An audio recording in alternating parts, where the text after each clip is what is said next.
Hey guys, it's Jeremy here with the Gillette Group powered by Local Real Estate. Today we're going to talk about cost of living in Southwest Florida. Don't panic, there's something for everybody. Stay tuned. If you don't mind, give us a like, add a comment, share the video. Okay guys, we're talking about cost of living. And one thing I will say is don't get hung up on cost of living.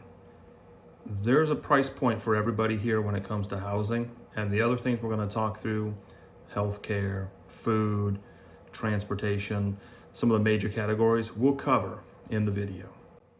Okay, so when you're thinking about cost of living in Southwest Florida, what are you thinking about? Might think it's expensive. Might think it's inexpensive. It's relative. That's what I will tell you. So if you're moving from, I don't know, California, New York, Boston, really anywhere in the Northeast, Chicago, anywhere that there's high taxes, it's probably going to seem relatively inexpensive. If you're coming out of the Bay Area, LA, really anywhere in California, it's going to appear to be inexpensive. Now, if you're moving from rural Iowa, it's probably going to seem like, I'm going to throw down a lot of money to get into a house that I really want. So I'm going to show you here just shortly that there's a price point for everybody. There's all kinds of stuff available here, from lots and land to single family houses to villas and condos and townhomes. There's something for everybody in every budget. Okay, so we said that we're going to talk about the different areas of Fort Myers and Cape Coral metro area, I think is what they call it officially. Angie and I live in Estero, but there's all kinds of places to choose from. Let me show you a map. So if you look at the map, we've got all kinds of different colors here that represent the overall cost of living in the US. And then comparatively, what some of our geographic areas cost. So I've highlighted here Bonita Springs to kind of ground you in the center of the screen. And if you look at Bonita Springs and Estero just to its north, you'll see we're kind of in that maybe 110 index against the 100, which is the national average. If you look at getting closer to the water, you can see that it really jumps up, which makes sense. That's Sanibel, that's Captiva, that's Marco Island. Frankly, it's most of Naples, Old Naples in particular. But there's also a lot of areas that are a little more reasonable. You can look at Lehigh Acres, the villas in Fort Myers, most of Fort Myers, Alva and LaBelle if you want to get out and get a little more land. And honestly, Cape Coral, there are tons of areas within Cape Coral that are still super reasonable. So don't panic. You're not going to get priced out. Depending on what you're looking for, we can help you find a place that makes sense for you. And if you're moving within the state of Florida, it's interesting to note that we're kind of in line with the whole East Coast. And in fact, if you're coming out of Dade and Broward counties, I don't know that it's totally accurate. It shows that Fort Myers area is about the same. If any of y'all have been over here from the East Coast, I think resoundingly we can say you're going to get more house here, not to mention less traffic. So the last chart that I put up here is rents. And if you look at Bonita Springs versus Cape Coral versus Florida, or even the United States, you're going to see that Bonita Springs is above most of the averages. Cape Coral is generally below most of the averages. And in the state of Florida, you can see, Bonita is a little bit higher than average. Cape Coral is a little bit lower than average. So again, it just reinforces there's areas within Southwest Florida that are more expensive, that are less expensive, depending on what you're looking for. Gated communities, non-HOA, the ability to park a commercial truck in the driveway. There are a host of things that are going to affect the cost of living here, in particular your housing costs. So stay tuned. So when you're thinking about where you want to be, there's something for everybody here. Do you want to be in a gated community? Do you want a view of the Gulf? Do you want Gulf front? Maybe you have a commercial truck, you own your own business. Need a place to be able to park those vehicles. There's all kinds of options here, but let me give you a tip. One thing that I always used as a reference when I was buying property in the past: price per square foot. Don't get hung up on price per square foot. Down here, it's not really a viable metric, and I'm going to tell you why. It seems like it should be easy. 1,300 square feet is 1,300 square feet. but it's really not. Let me ask you this question.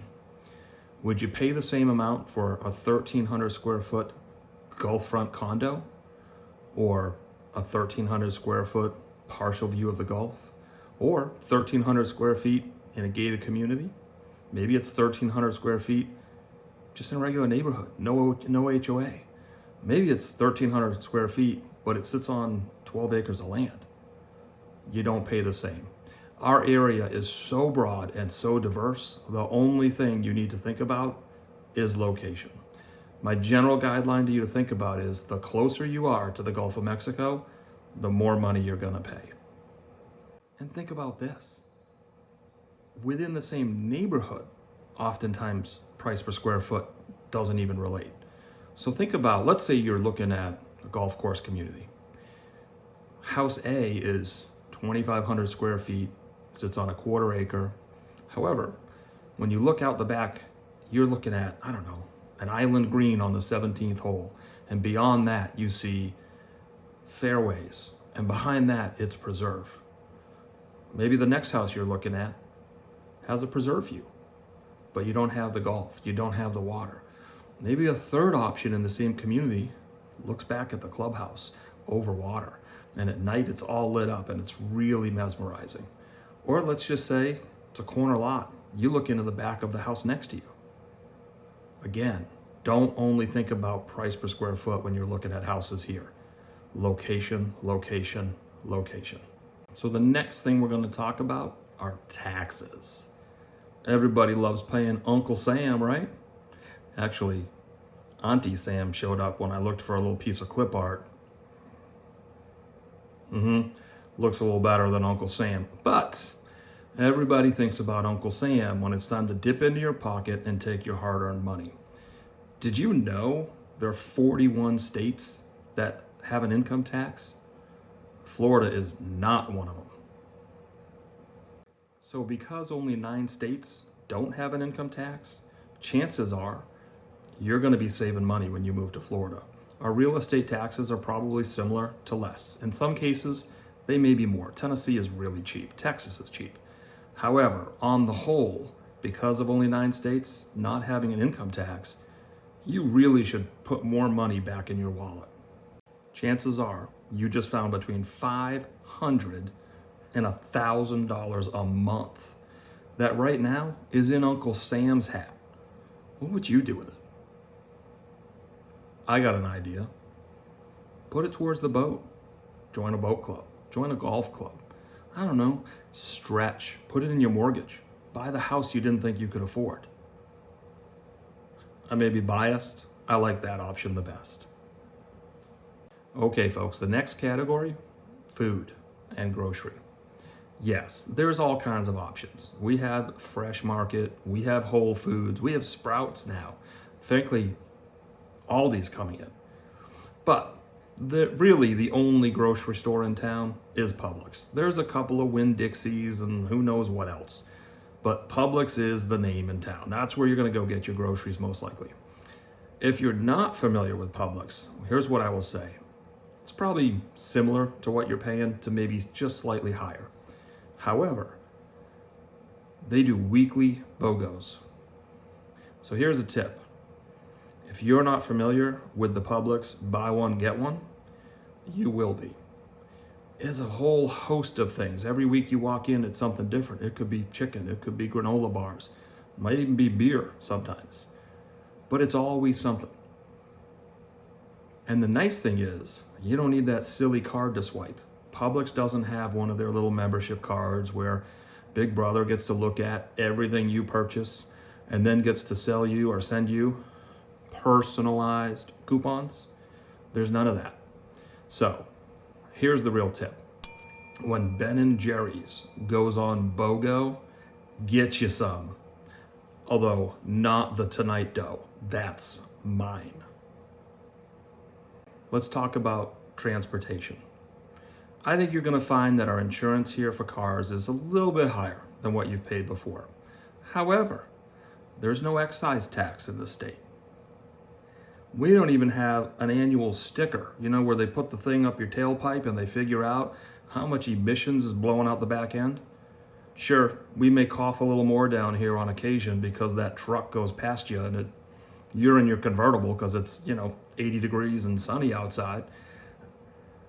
But there's not a lot.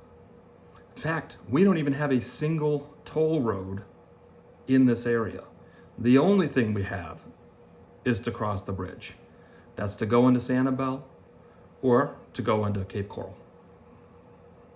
Again, this is Jeremy with the Gillette Group. I hope you found this video helpful. If you did, please subscribe, leave us a comment, hit the like button. We really could use your help. And more importantly, if you have questions that you want answered, put them in the comments. We'll use them. And if we do, we'll give you a mention in the next video. Take care, guys. We'll see you next time.